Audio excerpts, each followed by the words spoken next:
Hello दोस्तों, स्वागत करते हैं आप सभी का आपके अपने यूट्यूब चैनल जैकपुर पे। आज के इस वीडियो में हम डिस्कस करने वाले हैं क्लास 10th का उर्दू का मॉडल सेट 2023 को, जिसका हम लोग आज करेंगे ग्रुप बी। सेट 1 का ग्रुप बी करने वाले हैं।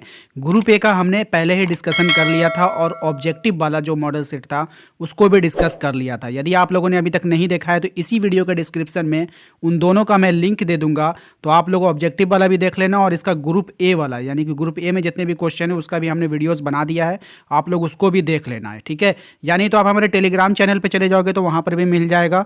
व्हाट्सअप ग्रुप में ज्वाइन होना है तो उसका भी लिंक आपको डिस्क्रिप्शन में दे देंगे, वहाँ से भी आप ज्वाइन हो सकते हो। तो सभी का लिंक आपको डिस्क्रिप्शन में मिल जाएगा। तो चलिए स्टार्ट करते हैं। चैनल पर यदि पहली बार आए हैं तो चैनल को सब्सक्राइब कर लेना, घंटी के बेल आइकन को दबा लेना ताकि हर एक वीडियो का नोटिफिकेशन आपके मोबाइल तक जाता रहे। तो चलिए शुरू करते हैं। तो हम लोग आ चुके हैं ग्रुप बी में और ग्रुप बी का जो पहला सवाल है क्वेश्चन नंबर 8, उसको ध्यान से देखिए। क्वेश्चन नंबर 8 में आपसे कह रहा है कि अफसाना की तारीफ लिखें और आपके निसाब में शामिल 3 अफसाना निगारों के नाम लिखना है। यानी सबसे पहले अफसाना का डिफिनेशन लिखना होगा आपको और अफसाना लिखने वाले जितने भी राइटर है कम से कम 3 राइटर का आपको नाम बताना होगा। तो चलते हैं इसके आंसर को जान लेते हैं। चलिए देखते हैं यहाँ पर, देखिए ठीक है, राइटिंग पे मत जाइएगा, थोड़ा हमको उर्दू जो है उतना लिखते नहीं है इसलिए राइटिंग थोड़ा सा ख़राब हो सकता है, लेकिन हम आपकी हेल्प करना चाह रहे थे इसलिए हमने ये वीडियोस बनाई और मेरा कोशिश है कि हम आपके कुछ काम आ सके। ठीक है, मैंने देखा पूरे यूट्यूब पर जो है कहीं पर भी आप लोगों को उर्दू पढ़ाया नहीं जा रहा था, तो मैंने सोचा कि कुछ आप लोगों की हेल्प कर दी जाए। तो मेरा राइटिंग थोड़ा बहुत ख़राब हो सकता है पढ़ने में मैं कुछ गलतियाँ भी कर दूँ, ठीक है, लेकिन उसको आप लोगों को इग्नोर करके आपको अपना काम करना है। ठीक है, यानी आपको अपना पढ़ाई पे ध्यान देना है, ना कि किसी के कमियों को, ना कि किसी के बुराइयों को। ठीक है, चलिए स्टार्ट करते हैं। ठीक है, देखिए क्या कह रहा है कि अफसाना इस कहानी को कहते हैं, ध्यान से, अफसाना इस कहानी को कहते हैं जिसमें ज़िंदगी की सच्चाइयों का बयान होता है, जिसमें ज़िंदगी की सच्चाइयों का बयान होता है। अफसाना में बुनियादी चीज़ वहदत तासीर है। अफसाना में बुनियादी चीज़ वहदत तासीर है। प्रेमचंद, अली अब्बास हुसैनी, सआदत हसन मंटू उर्दू के अहम अफसाना निगारों में हैं। उर्दू के अहम अफसाना निगारों में है। तो ये आपका आंसर हो गया। या तो आप वीडियो रोक कर नोट कर लो या नहीं तो स्क्रीनशॉट ले लो। ठीक है, चलते हैं दूसरे सवाल पे, क्वेश्चन नंबर 9 पे।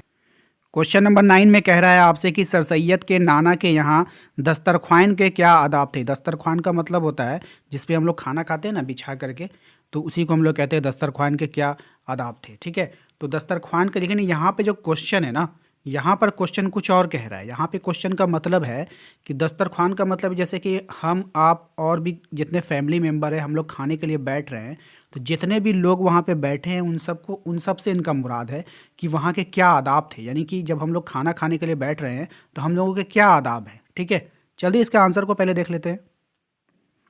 देखिए इसके आंसर में आप लोगों को लिखना होगा सर सैयद के नाना के, है ना, सर सैयद के नाना सुबह का खाना अंदर जनान खाने, जो खाना खाने की जगह होती है उसी को कहते हैं, अंदर जनान खाने में खाते थे। चौड़ा चकला दस्तरख्वान बिस्ता था। घर के सारे इमराद सब इनके साथ खाते थे। घर के सारे इमराद सब इनके साथ खाते थे।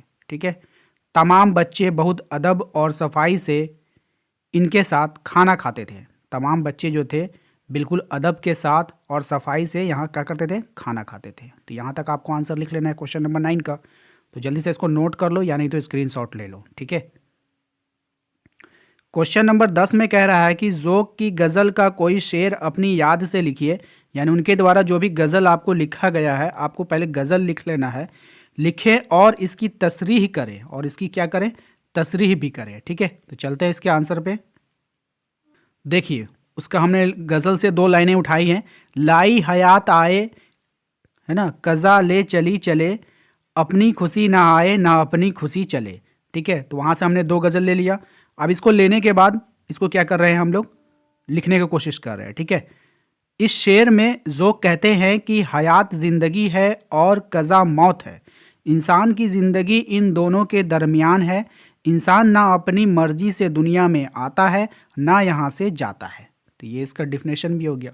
इसको पूरा आप लोग नोट कर लो। ठीक है, वीडियोज़ रोक कर नोट करो या नहीं तो स्क्रीनशॉट ले लो। ठीक है, चलते हैं अब अपने अगले सवाल पे।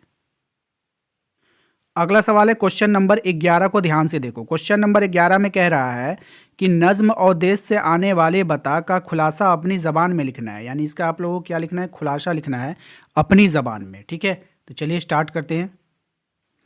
चलिए देखिए इसके आंसर में क्या लिखेंगे। अख्तर शेरानी अपने नज्म में अपने वतन से आने वाले एक हम वतन से पूछते हैं कि बताओ अहल वतन का हाल क्या है। यानी अपने देश से आने वाले से किसी से पूछते हैं कि बताओ मेरे देश का हाल क्या है। मुल्क की गुर्बत का क्या हाल है। क्या वतन की बागों में अब भी हवाएं वैसी ही मस्ती से बहती है और पहाड़ों पर बरसने वाली घटाएं अब भी छाती है। मतलब वो पूछ रहा है अपने हम वतन से, ऐ ऐ हम वतन बता, ऐ हम वतन बता कि यहाँ पे कर हो गया है, यहाँ पे आप लोग की कर लेना, काफ है की, इस तरह से लिखते हैं ना, देखो इस तरह से लिखते हैं, इस तरह से काफ है की। ठीक है, तो वहाँ पे की कर लेना।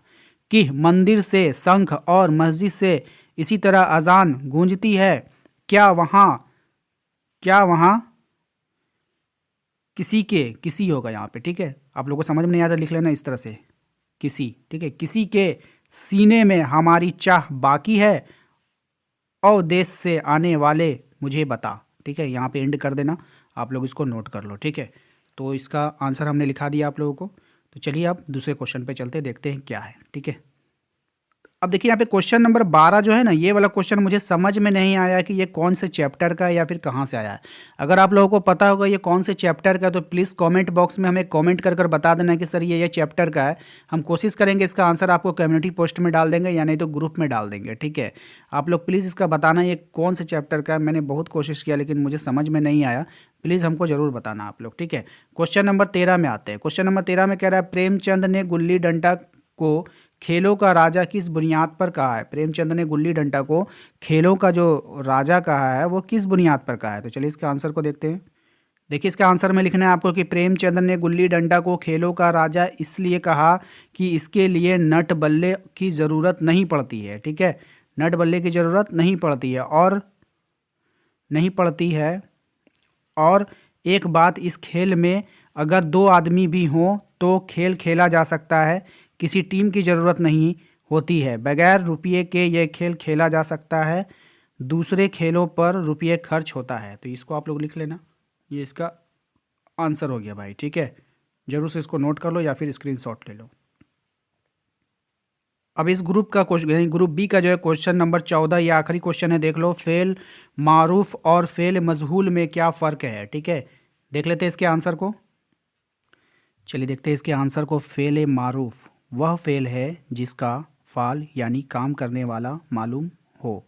जैसे राजा आया, कौन आया, राजा आया, यहाँ पता चल रहा है कि कौन आया, राजा आया। वह खेलेगा, कौन खेलेगा, वह खेलेगा, पता चल रहा है। ठीक है, नेक्स्ट देखिए क्या है, फेल मजहूल। ठीक है, इस फेल को कहते हैं जिसका फेल मालूम नहीं होता है। जैसे कपड़े धुल गए, किसके कपड़े धुल गए, पता नहीं। आटा पिस गया, किसका पिसा, पता नहीं।